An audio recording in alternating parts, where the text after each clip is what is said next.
ปอม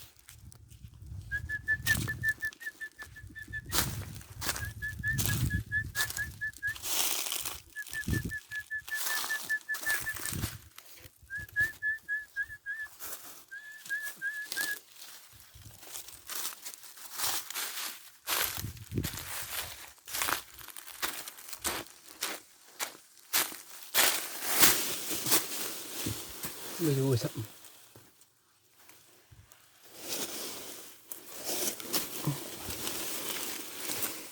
ไม่ขึ้นกับอะไรบ้าน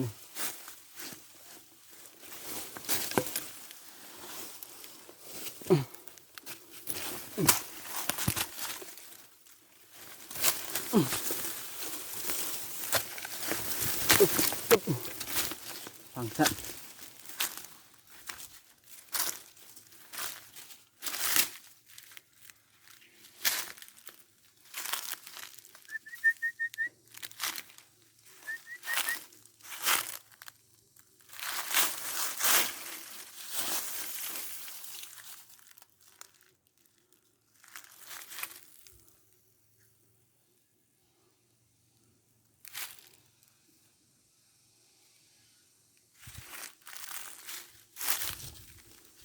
อะไรซ้ำ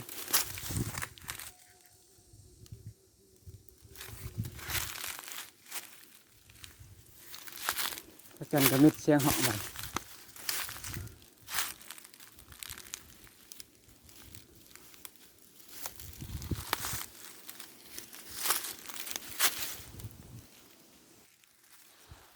พระจันทร์ตัวนี้ตกคือ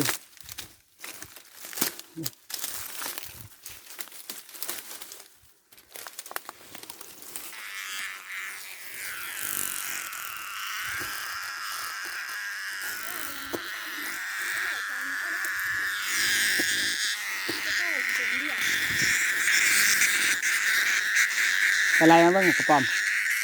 เอามาแง่มาบ้าง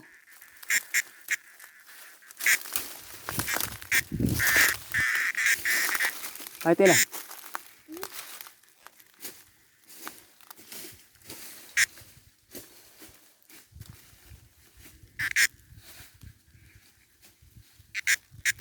ขึ้น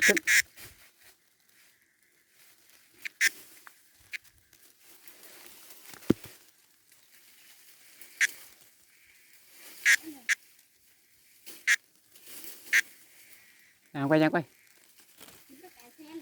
บ่มันยังอยู่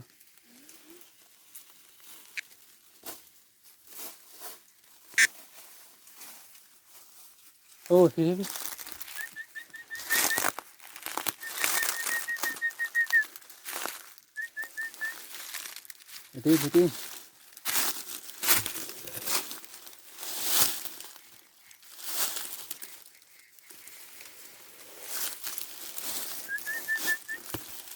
ตะฟังสั้นต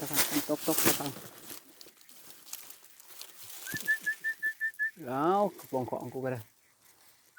แน่ก็หยานสีเขียวว่ะเอาขึ้นไปอีกปอมเอาก็บ่ได้สั่ง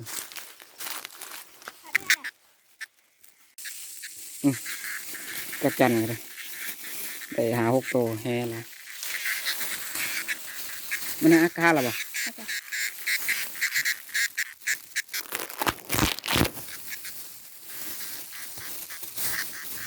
มันเหี่ยวใส่คอย